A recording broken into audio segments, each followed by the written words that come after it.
Imagine this. A top official, known everywhere for his honesty, gets back from this really tough job and just collapses, seriously ill. And his home. It's so basic, he's only got one thin quilt. No servants helping his old mom or his pregnant wife. This isn't just, personal trouble. It's really the start of an incredible story from the Ming Dynasty about one guy whose sheer guts challenged the emperor himself. Welcome back to the Deep Dive. Yeah, today we're really getting into it. A story from the Ming Dynasty, full of loyalty, ambition, power struggles, and moments of real human weakness. Right. Our goal here is to figure out what drove these people, these powerful figures, and how one person's, refusal to back down could send ripples through the entire empire. Okay, let's dive in. The main character is Hai Rui, famous for being incorruptible, right? Absolutely legendary. So he's back from this mission in Daxing, collapses, totally unconscious. His mother had apparently never seen him like that in nearly 50 years. And the scene described, it's just so stark. His elderly mother, his pregnant wife, they can barely get him onto the bed. And they cover him with the only quilt they own. One thin quilt. It's such a powerful image. Tells you everything about his priorities, doesn't it? It really does. Sets him apart immediately. No corruption here. Just pure, maybe even dangerous principle. And that's the setup for Li Shizhen coming onto the scene, the famous doctor. Summoned by Hai Rui's friend, Wang Yangqi, who sounds like a really good friend. Oh, completely loyal. So Li Shizhen arrives, takes a look, and his first diagnosis is pretty interesting. He says Hai Rui is normally full of extreme yang. Yeah. Robust, fiery. Right, healthy. But now he's shifted completely to extreme yin, basically severe cold, caused by days with no food, no sleep, and freezing weather, a total physical breakdown. Okay, makes sense physically, but you hinted there was more. Exactly. Because later, as Hai Rui starts to recover a bit, Li Shizhen pulls Wang Yangji aside. He tells him the real problem isn't just physical. He calls it a heart sickness. A heart sickness. What does that mean here? It's not just like sadness, is it? No, it's much deeper. It's like the crushing weight of seeing everything wrong, the injustice, the corruption, and feeling this unbearable need to fix it, but knowing the danger. It's the toll his conscience was taking on him. Okay. The burden of being the only one willing to see or act. Precisely. And Wang Yangji's reaction, pure loyalty, instantly gives his own fancy robes and cloaks to warm Hai Rui, sends his servant running for blankets, food, everything. And he blames himself too, right? Saying he failed as a friend. Yeah, I, this friend, have not fulfilled my duty. It's quite moving. He completely steps up. So Hai Rui is recovering, but Li Shizhen isn't finished. Before he leaves, he gives Hai Rui some advice, and it sounds risky. Extremely risky. Here. He basically says, look, if you're really going to do this, if you're going to seek truth to power, you need to write a zushu, a formal memorial to the emperor. Okay. But not just any memorial, one that goes right for the throat, what Li Shizhen calls the root cause of all the country's problems. The root cause? That sounds like aiming high, likely at the emperor himself. Implicitly, yes. And Li Shizhen is smart. He warns Hai Rui, you have to write this completely impartially. Don't make it look like you're connected to anyone powerful. Not you, Wang, the crown prince, not even Wang Yangji. Why? To protect them. Exactly. To protect them and to make sure Hai Rui's message lands as pure principle, not political maneuvering. He even tells him, get your mother and wife somewhere safe first. He knew this could be a death sentence. Wow. Okay, so Hai Rui is basically preparing for martyrdom while the court is playing its own games. Let's switch to the Crown Prince, Yu Wang. He's visiting officials hurt in some recent purge. Yes, and he's playing his role masterfully. He shows up, full of compassion, takes the blame himself for the country's money problems, for the people suffering. Taking the blame. That's a move. What's the goal? It's clever politics. By showing humility, taking responsibility, he actually gets these officials, who were probably pretty angry, to finally send their congratulatory notes to the emperor. Smoothing things over, ensuring stability. Pretty much. It's a calculated display, but effective. Keeps the wheels of government turning, at least on the surface. And speaking of keeping things running, there's this big plan for the economy. Grand Secretary Xu Ji and Zhang Zhuzhang have an idea. Yeah, a plan to fix the national treasury. They want to massively expand cotton production in Songjiang. Okay, cotton. Sounds practical. But here's the twist. They're key partners. A former official, Gao Hanwen, and his wife, Yun Yang. They've become huge cotton merchants, apparently controlling half the trade in Songjiang. A public-private partnership? Ming Dynasty style? That's unexpected. Very. And it promises millions for the treasury. But it comes with baggage, especially Yun Yang's. Right, Yun Yang. She has a backstory, doesn't she? A tragic one. She reveals to Li Fei, that's Yu Wang's concubine, that her father was an upright official who died in prison. Her family was ruined, and she ended up being sold into entertainment. Oh, wow. So she knows the risks of getting tangled with the government. Deeply. And she pleads with Li Fei stop Gao Hanwen, her husband, from getting involved in this cotton scheme. She brings up Shen Yishi, a silk merchant, who got tangled with the government and was driven to suicide. She's terrified. The same will happen to Gao Hanwen, saying he's just a scholar, not cut out for this dangerous world. That sounds like a pretty valid fear, given her experience. How does Li Fei react? Dismissively. Basically says, oh, times have changed. Blames the past problems on specific corrupt officials. She dangles promises, official titles for Yun Yang, getting Gao Hanwen back into favor. Classic promises. But there's a catch, isn't there? Always. Li Fei then casually asks Yun Yang to bring her own younger brother, Li Qi, into the cotton business. Just for experience, to help out. Uh-huh. Sounds more like getting the Li family a piece of the action. Exactly. The sources say Yun Yang felt a chill.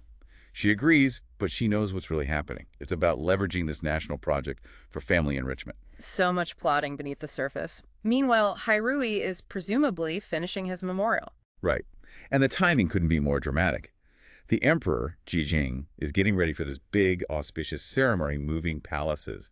He's expecting praise, celebrations, congratulatory memorials. He wants harmony, unity. Total unity.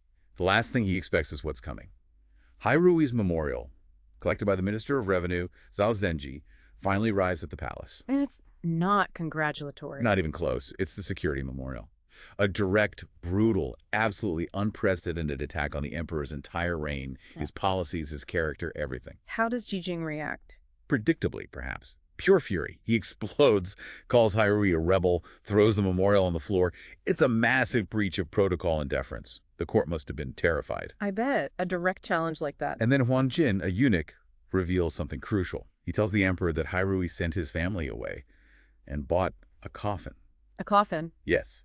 It signaled his intent. This is Stygian death advising remonstrance. He was fully prepared to die for saying what he believed. It wasn't just criticism. It was a final, ultimate act of protest. That changes things. It's not just anger. It's sacrifice. It elevates it. Yeah. But it also fuels the paranoia. Another eunuch, Chen Hong, immediately jumps in, smelling conspiracy. Of course. He tries to link Hairui to everyone, Huang Jin, Yuang, other officials, trying to paint it as a plot, not a principled stand. And Zhou Jing, already suspicious, orders a full investigation, find the accomplices. Classic tactic. Discredit the message by implicating others. But then something unexpected happens. Zhao Zhenji, Hairui's boss, the guy who delivered the memorial, steps up. What does he do? Defend Hairui? Not exactly. He bravely admits his connection to Hairui as his superior, but he swears he had no idea what was in the memorial.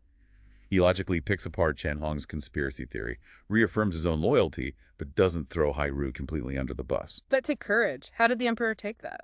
Jijing seems impressed, in a weird way. He grudgingly admires Zhao's guts, apparently, and gives this bizarre order: let heroes investigate heroes. He puts Zhao Zhenji in charge of investigating Hairui. Heroes investigating heroes. That's odd. What about Hairui himself? He's arrested. And they don't just arrest him, they humiliate him. They use the tiger wolf fetters. Brutal chains, meant for violent criminals. Oh, man. But when used on scholar officials like Hairui, they had this cruel nickname, Golden Hairpin Step, mocking a woman's delicate steps.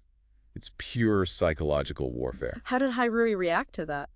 The sources say he struggled to move, obviously, but quietly.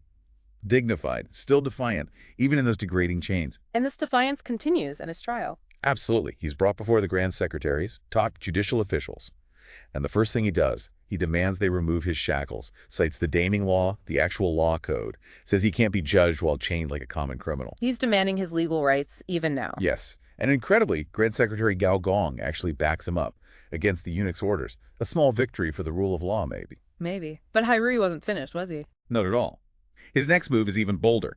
He formally recuses Zhao Zhenji, the guy ordered to investigate him, from judging him. He recuses his own judge. On what grounds? He brings up their past clashes over policy famine relief, forced silk sales back when Hairui was a local official, and then he drops the hammer. He says Zhao Zhenji is one of those unclear minister roles he criticized in the memorial, Basically calls him out publicly as part of the problem. Wow, he is absolutely fearless, just burning every bridge. Completely. The trial basically stalls. Right. But Jiajing, he's still fixated, called Hairui a demon.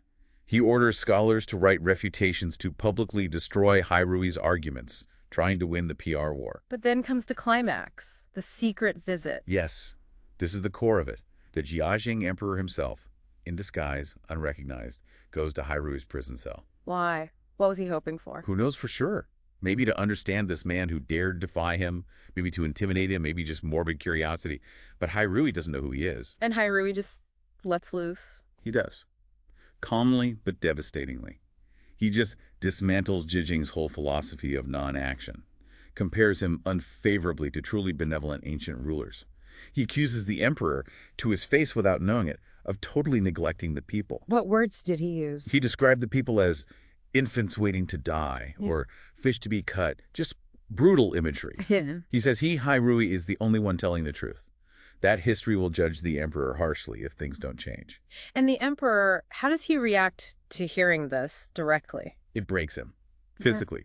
The sources say he starts bleeding from his nose and mouth. He collapses. Collapses from the shock and rage. It seems so. It's this incredible moment where the words literally wound the absolute ruler. And even as he's collapsing, he spits out this final condemnation at Hairui. No father, no ruler, abandoned nation, abandoned family. Accusing Hairui of betraying every fundamental bond.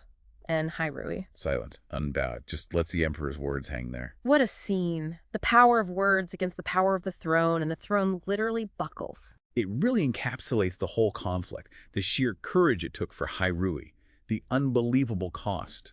And it makes you think about everyone else involved, too. Yeah, the emperor's paranoia, his bubble of self-delusion finally bursting, the courtiers walking that tightrope between loyalty and survival, Wang Yongji's friendship, Yunyang's fears. It's all so complex. It really is. Loyalty, principle, survival, they all get tangled up in really messy ways. So thinking about this whole deep dive, it leaves us with a tough question, doesn't it? In systems where just staying quiet is the safe bet, what does loyalty actually mean? Right. Is it sticking to the status quo, even if it's flawed for stability's sake? Or is it rocking the boat, challenging power like Hairui did, even if it means your own destruction because you believe in something higher? It's a timeless dilemma. What detail, looking back at all this, really stands out to you? What's the most maybe surprising or impactful moment in this whole saga?